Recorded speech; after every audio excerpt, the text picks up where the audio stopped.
everybody, I'm Pamela Martinez, and I'm here today to show you how to make an Aeolian wind harp out of a cardboard box. So here's some of the examples I already made, and here's some friends to bring in and play some sounds from our Aeolian wind harp. This is Gustavo.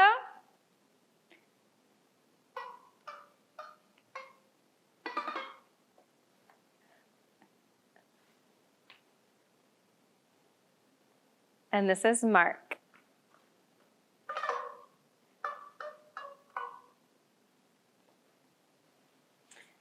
So these friends have been helping me make Aeolian wind harps all week/month, and it's been a little bit of a challenge.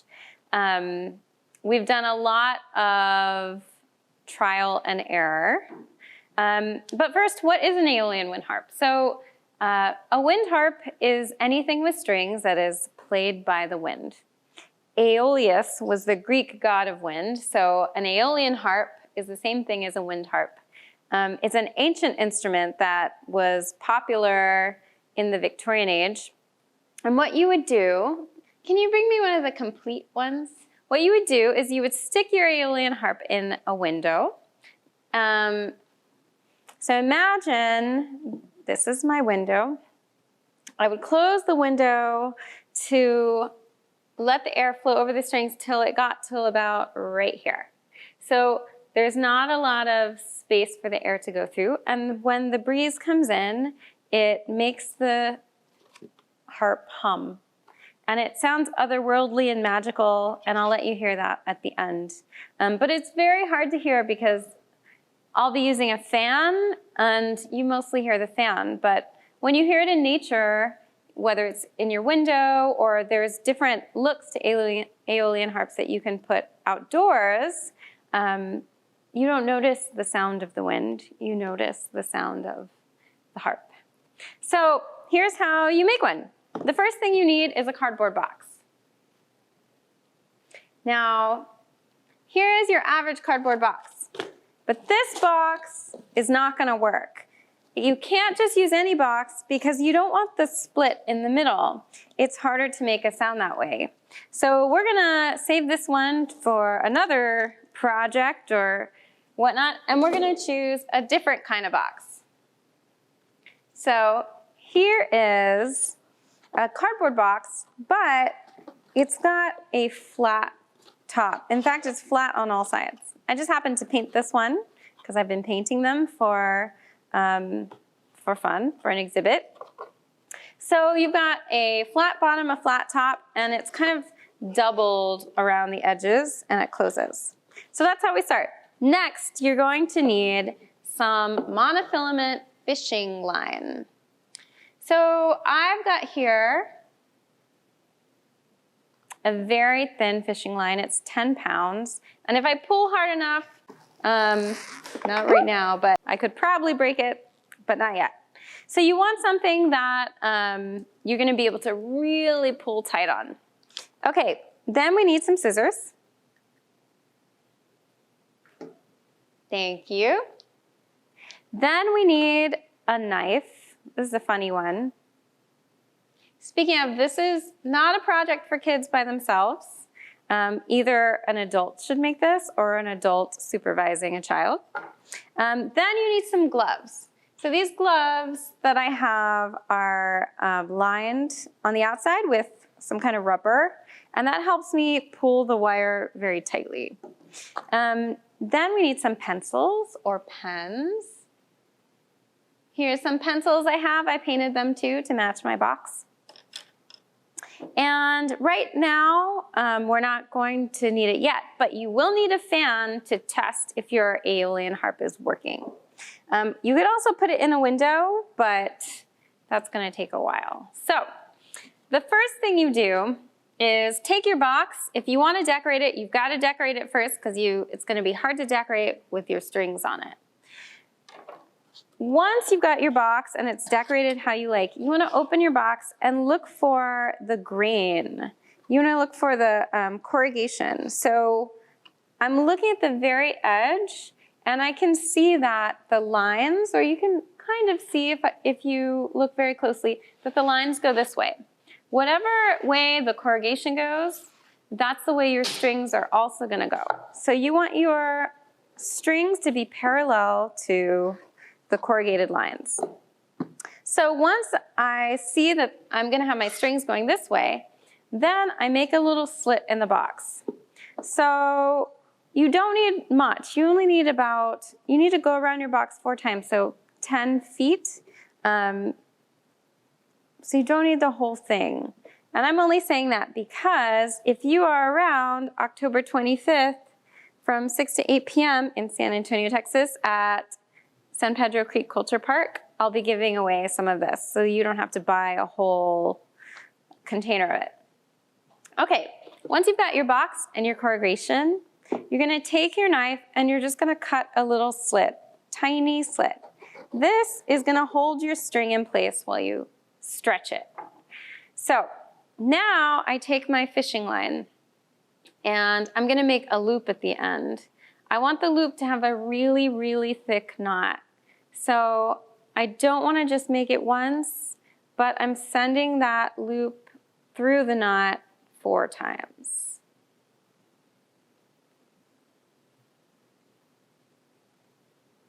And pulling. Once you've got your loop, then you're gonna put it in the little slot right here. Now, because there's a big knot, it should hold in place better. Sometimes I'll put a pencil through the little loop as well, just in case it pulls through. Now, that's why you need the gloves. To pull this string, if you don't have a glove on, it can tear into your hand or callus your hands. It's much easier to pull on if you've got a very rubbery glove on. Okay, so now, whoop, see it broke through, but I've got my pencil. You just pull very tight and you wrap it around. You can also hear that it really digs into the box. So the box will kind of make its own little hollowing sound. It's my 3rd loop around, and I'm gonna make 4. So on the first one, I went above the pencil, but on all the rest, I'm going under the pencil. That's because I want my string as tight as it possibly can be.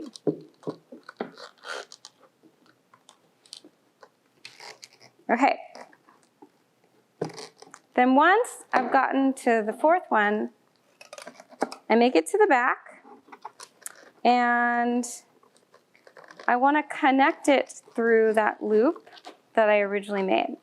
So that takes nimble fingers, and I take off the glove. With my scissors, I'm going to cut my string, but also holding on to it so it stays tight. Ah! Okay. No! I lost it. But that's okay. So I'll take my end and I'll put it through the loop. Once it's through the loop, I stretch it, make it as tight as I can, and I make a thick, thick knot on the back. Okay, so now I've got my strings, and I need my 2 pencils to make bridges at either end. This holds the strings up so that the wind can blow across them. So I just push it under the strings, push one to one side as far as I can, and the other slips in and I push it to the other side as far as I can. So now my harp will play with plucking, but I know, because I didn't do that great of a job at tying this knot, that the strings probably need to be even tighter to make a sound. So sometimes I use a wooden block. So what I'm going to do, you can use anything you want. It could be your hand even, you could pull it. But we really want to try and get these strings super tight. So anything you can fit in there without breaking them is a good idea.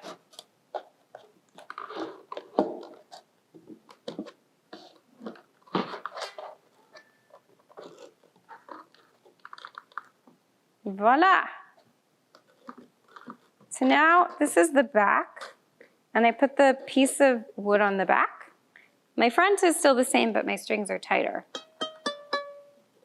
Now we've just got to see if it works. Cut. Okay, we're back. I've got a box fan and our newly finished Aeolian wind harp. Mark, can you bring me the wind reader? So this special device reads how fast the wind blows.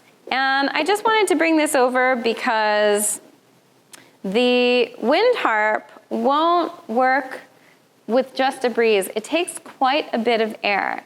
So I'm going to turn the fan on, and it might be a little loud, but I just want you to see how fast the lowest setting of this fan is. It says it's 7.8 miles per hour. Setting 2 is 10.3 miles per hour. And setting 3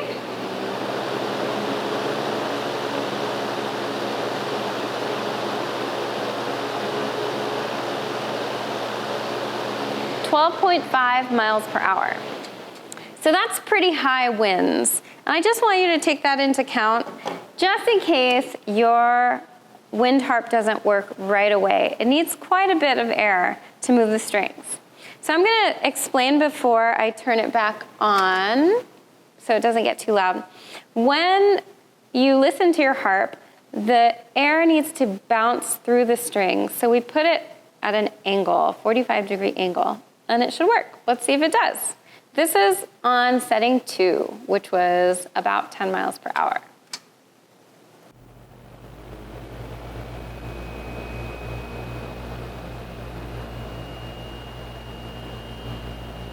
I don't know if you can hear that, but I can.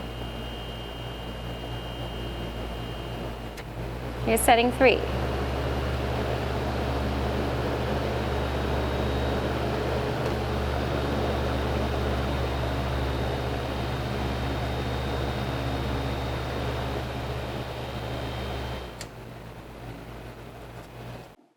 The one thing that I found as a workaround is adding a little hood to it.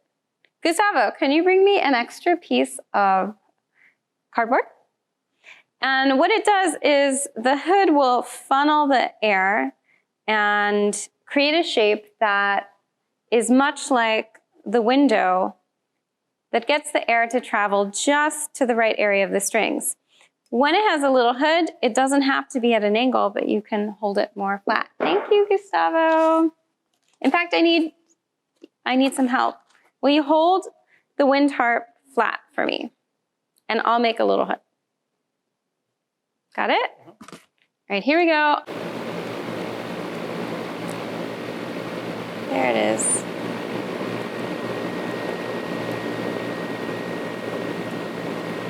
So you've got to play with the angle before you figure it out. But once you figure out the best angle, you can also glue an extra piece of cardboard and give it a little hood, but it's going to be really, really close. So thank you everybody for learning how to make an Aeolian wind harp with us. All of these wind harps will be on display at San Pedro Creek Culture Park starting October 25th. From 6 to 8 p.m. that day, we are going to have an outdoor sound walk that will feature recorded sounds of Aeolian harps. It will also feature a very large 8-foot Aeolian harp sculpture that I made, and other sound experiments. So these harps will be on display from that time, October 25th, until October 30th. And it is all part of the Luminaria Artist in Process exhibits that are happening this week. We are so thankful to Luminaria, to San Pedro Creek, to the San Antonio River Authority, and to all of the artists that are going to be helping us bring those sounds to life. We hope to see you there. Thank you.